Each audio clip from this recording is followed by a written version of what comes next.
Assalamualaikum warahmatullahi wabarakatuh.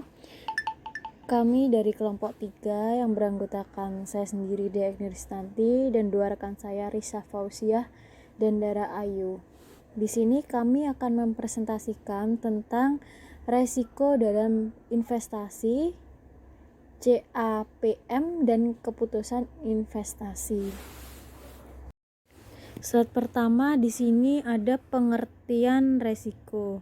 Resiko adalah penyimpangan hasil yang diperoleh dari rencana hasil yang diharapkan. Yang kedua, besarnya tingkat resiko yang dimasukkan dalam penilaian investasi akan mempengaruhi besarnya hasil yang diharapkan oleh pemodal. Apabila perusahaan memasukkan tingkat resiko yang tinggi pada suatu investasi yang dianggarkan, maka pemodal yang menanamkan dananya pada investasi tersebut mengharapkan hasil atau mensyaratkan hasil yang tinggi pula, dan begitu sebaliknya. Yang ketiga, antara hasil dan resiko memiliki hubungan yang linear berkebalikan. Semakin tinggi resiko, maka semakin tinggi pula hasil yang diperoleh. Sebaliknya, semakin rendah resiko, maka semakin rendah pula hasil yang diperoleh atau hasil yang disyaratkan. Perhitungan resiko. Perhitungan resiko aliran kas. Perhitungan resiko ini mempertimbangkan adanya ketidakpastian yang mungkin muncul atas aliran kas suatu investasi. Kami dari kelompok 3 Semakin tinggi yang ketidakpastian aliran kas, maka semakin besar tingkat resiko investasi tersebut. Rumus yang diharapkan dari suatu investasi ada pada resiko dalam ini, investasi, di mana IV dijelaskan expected value atau nilai. VI aliran kas pada tiap kemungkinan yang terjadi, dan probabilitas atau kemungkinan dari tiap aliran kas yang terjadi. Yang kedua, di sini ada perhitungan resiko proyek. Ada dua masalah yang muncul dalam menghitung resiko proyek, yaitu yang pertama, sifat dari pola aliran kas. Yang kedua, menentukan tingkat bunga untuk menghitung nilai sekarang aliran kas.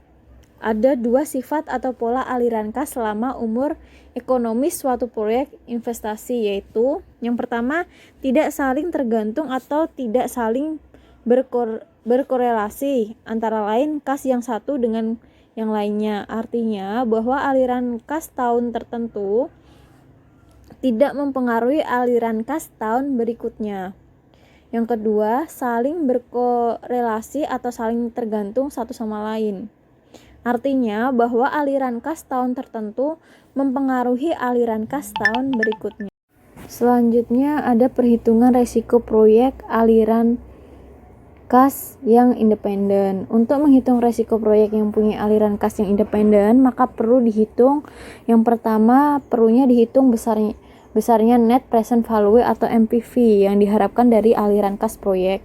Yang kedua, besarnya deviasi standar dari NPV tersebut. Rumus besar net present value atau NPV yang diharapkan dari aliran kas proyek terdapat pada slide ini.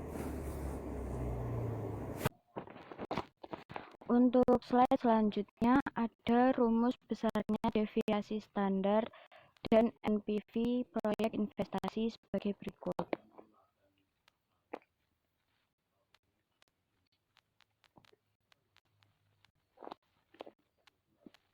B. Perhitungan resiko proyek untuk aliran kas yang tidak independen. Aliran kas masuk yang diharapkan oleh perusahaan seringkali terkait atau saling mempengaruhi antara periode satu dengan periode berikutnya. Artinya, aliran kas periode sekarang dipengaruhi oleh aliran kas periode sebelumnya. Dengan aliran kas yang saling berkorelasi satu sama lain, maka perhitungan resiko kasnya tidak bebas atau tidak independen. Apabila aliran kas yang terjadi di perusahaan saling berkorelasi atau tidak independen, maka ketika kita akan menghitung besarnya resiko, perlu memperhatikan korelasi antar waktu dari aliran kas proyek yang bersangkutan. Dengan koefisiensi korelasi antar waktu tersebut, kita dapat menghitung besarnya probabilitas gabungan atau joint probability antara waktu kas yang satu dengan yang lainnya untuk kemudian digunakan untuk menghitung deviasi standar suatu proyek. Berikut ada rumus besarnya net present value atau NPV dan rumus besarnya deviasi standar dari NPV, proyek investasi.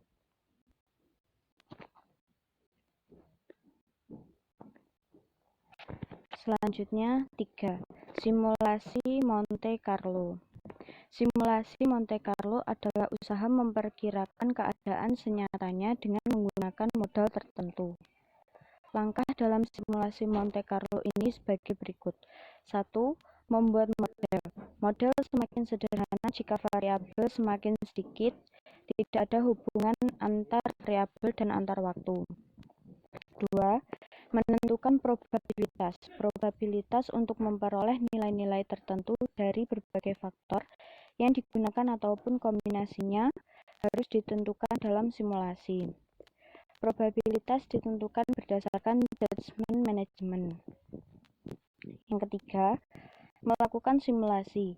Simulasi dilakukan untuk menghitung aliran kas setiap periode sehingga dapat diperoleh taksiran rata-rata aliran kas setiap tahunnya. Dengan pemikiran dapat dihitung NPV yang diharapkan dari investasi tersebut. Jika menghitung dengan cara ini, maka hendaknya digunakan tingkat bunga bebas resiko. Untuk slide selanjutnya akan dijelaskan oleh rekan saya. Selanjutnya ada CAPM dan keputusan investasi. CAPM atau Capital Asset Pricing Model adalah model yang digunakan untuk menentukan tingkat pengembalian atau required return dari suatu aset. Konsep CAPM ini dapat digunakan untuk menentukan tingkat bunga yang layak dari usulan investasi dengan penyesuaian perhitungan beta karena struktur model dari perusahaan. Jika perusahaan menggunakan hutang, maka perusahaan akan menanggung resiko finansial yang besar, sehingga tingkat bunga yang disyaratkan semakin tinggi. Dalam menghitung beta industri ini, hanya dihitung beta aktivanya saja. Beta aktiva menunjukkan resiko usaha. Perbedaan antara beta aktiva dengan beta modal sendiri menunjukkan beta finansial. Rumus CAPM adalah seperti berikut.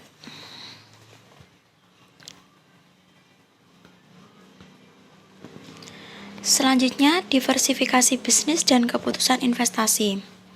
Yang menarik dari metode CAPM ini adalah bahwa setiap proyek diperlakukan sebagai perusahaan mini, yang mana artinya kalau suatu perusahaan, misalkan bisnis utamanya adalah industri farmasi, yang akan mendirikan perusahaan pembangunan perumahan atau real estate, maka rencana investasi tersebut akan diperlakukan sebagai suatu proyek yang terpisah dari bisnis saat ini.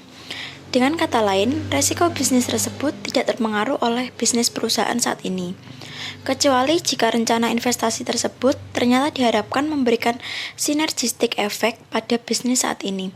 Barulah perlu pertimbangan efek sinergi tersebut pada analisis. Efek sinergi biasanya diharapkan muncul jika perusahaan melakukan diversifikasi ke bisnis yang berkaitan. Selanjutnya yaitu analisis sensitivitas. Analisis ini dilakukan dengan cara memperhitungkan NPV aliran kas pada kondisi suatu variabel yang optimis atau pesimis dan variabel yang lainnya ada pada kondisi yang diharapkan dari beberapa aspek. Analisis ini mempunyai kelemahan. Yang pertama, pengertian pesimis dan optimis bagi tiap individu adalah relatif. Yang kedua, sangat mungkin antar variabel terdapat hubungan, sehingga harus digunakan asumsi bahwa suatu variabel berada dalam kondisi pesimis, sedangkan variabel-variabel lainnya dalam kondisi yang diharapkan tidaklah tepat. Demikian presentasi dari kelompok 3. Apabila ada kurang lebihnya, kami mohon maaf. Wassalamualaikum warahmatullahi wabarakatuh.